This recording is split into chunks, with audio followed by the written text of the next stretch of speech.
Queridos irmãos e irmãs, bom dia. Hoje a nossa liturgia nos coloca diante do que a gente pode chamar o mistério da iniquidade, né? O quanto existe na experiência humana os homens que maquinam o mal contra o justo. Tanto Jeremias aparece na primeira leitura sendo perseguido, né, por aqueles que se incomodavam com a sua verdadeira profecia. E Jeremias é um profeta que não foi aceito, né, foi jogado 2 vezes na prisão. O rei mandou botar num poço lá, né, e lá ficou preso e sempre questionado, né, contestado, os falsos profetas desdizendo aquilo que Jeremias dizia, né, a ponto dele ficar confuso, né? Primeira vez que ele foi falar da destruição de Jerusalém no templo, um outro profeta disse, não, isso não vai acontecer, vai dar tudo certo, nós estamos muito bem, aqui é o templo e tal, e ele foi embora confuso, porque tinha levado lá o sinal da escravidão, né? Aquela, eu não sei como é o nome daquilo, coloca o jugo, né, colocado sobre os animais para carregar o peso, o sinal da escravidão. Ele tinha levado um de madeira, então o profeta quebrou o jugo dele, dizendo que aquilo era mentira, que ia dar tudo certo, porque ali era a casa de Deus. E Jeremias vai confuso, dizendo ao Senhor, né, eu falei mesmo, né, a coisa certa. E aí o Senhor diz, agora você não vai com jugo de madeira, vai com jugo de ferro, né, para mostrar para ele justamente o que eu estou querendo dizer, né? E a gente tem isso, né? O iníquo nunca está contente com o justo, né? Nós não devemos nos surpreender se na nossa prática de justiça tivermos pessoas que nos critiquem, que nos julguem, que muitas vezes nos condenem pela nossa própria justiça, porque o paradigma disso está no próprio Jesus, um único justo por todos os injustos, colocado na mão dos malfeitores. Hoje Jesus fala isso para os discípulos. É muito interessante, a gente sempre tem que olhar o texto com o contexto, né?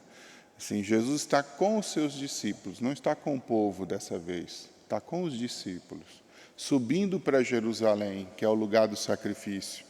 E ele fala com muita tranquilidade com os discípulos a respeito do sofrimento do justo. Eu vou ser entregue na mão, né, dos malfeitores, vão me matar, né, e no 3º dia eu vou ressuscitar. Então, esse movimento de Jesus manifesta aquilo que nós estávamos falando ontem no Salmo, né? O Salmo diz, feliz aquele que procede retamente, né? E é exatamente isso, é o proceder retamente, independente daquilo que os outros possam fazer conosco. E é nesse proceder retamente que nós alcançamos, de fato, a nossa proximidade com Deus. Porque Deus é aquele que faz chover sobre os justos e os injustos. E isso para nós é muito complicado, porque nós esperamos, né, a vingança de Deus, né, sobre aqueles que são maus, aqui, de maneira imediata, né? E Deus é justo juiz no fim das coisas todas, ou seja, no momento definitivo, na passagem dessa vida para a outra, Ele define o nosso destino. Mas não é aquele que pune por antecipação e nem é aquele que coloca, né, o peso da justiça nesse mundo, mas espera, né, esse tempo que para Deus é nada, espera esse tempo para exercer a justiça no final, né, da vida de cada um. Por isso, muitas vezes, nós vamos ver nesse mundo aquilo que é injusto prosperar. E esse é o grande mistério da iniquidade, né? Quando a gente vê, muitas vezes, o justo perseguido e vemos o injusto prosperando. Mas Deus, que é justo juiz, define no fim dos tempos todas as coisas e separa os justos dos injustos. No Evangelho de Mateus, separa as ovelhas dos cabritos e vai dizer justamente o critério dele, né? Quando foi, Senhor, né, que nós te vimos com fome, te demos de comer, te vimos nu e te vestimos, te vimos com sede, te demos de beber. E Jesus vai responder, né, nessa bela história do juízo final: toda vez que fizestes isso a um dos meus pequeninos, a mim o fizeste. Por isso o tempo da Quaresma é o tempo das boas obras. O tempo da Quaresma é o tempo das boas ações, para que nós, a partir da Quaresma, nos sintamos motivados a fazer isso todos os dias, né? Porque nosso caminho como cristãos é de aprendermos a sermos bons como Deus é bom, independente do que o mundo pensa ou do que o mundo faz. Proceder corretamente é proceder na bondade.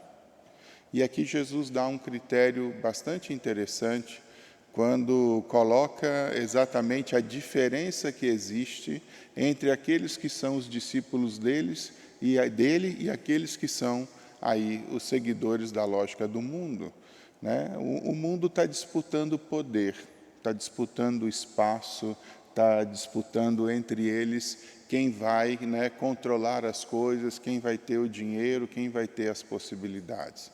Jesus fala disso, né? Os grandes da terra estão em disputa contínua entre eles, porque o motor dessas pessoas é a ambição, né? É o desejo de poder, é o desejo de satisfação de si mesmo nesse tempo. E o que é que Jesus fala para os seus discípulos? Entre vós não deve ser assim. E aqui é uma coisa bonita que nós precisamos entender desde já. Na igreja, a autoridade é serviço, né? Tanto que, se a gente for um título bonito do Papa, né, Servus Servorum Dei, né, o servo dos servos de Deus. Na igreja, a autoridade é serviço. Quando alguém é constituído em autoridade, é para servir mais ainda, né, aqueles que são os seus irmãos. E Jesus diz: entre vós não deve ser assim. Entre nós não deve haver disputa de poder, né?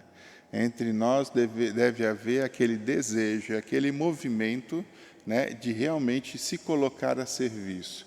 Por uma questão muito simples, né? O serviço é a tradução mais concreta do amor. Nós precisamos entender isso, né? Quem ama, serve, né? Quer dizer, a expressão das primeiras comunidades cristãs, que fica muito clara, né, que fica muito concreta, é essa, né? Quando vemos lá nos Atos dos Apóstolos, isso precisa chamar a nossa atenção. Não havia necessitados entre eles. Por quê? Porque imperava nas primeiras comunidades o serviço uns para com os outros, de modo que não faltasse a ninguém aquilo que fosse suficiente para o próprio sustento.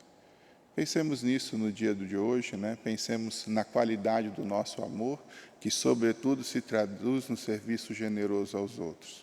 Jesus está dizendo que entre nós cristãos, né, quem quiser ser o primeiro, se torne de fato o último e o servidor de todos. Que nós queiramos ser, né, esses servidores de todos, de modo que o Evangelho se torne uma referência concreta a partir do Cristo, que é o primeiro servidor. Olhemos para Ele com confiança e nos tornemos estes, né, que decidem oferecer a vida cotidianamente, para que os outros tenham mais vida por causa da nossa oferta. E que essa Quaresma seja frutuosa também, né, com dons de amor traduzidos concretamente no serviço àqueles que já devemos amar ou àqueles que podemos amar através da nossa generosidade. Louvado seja nosso Senhor Jesus Cristo.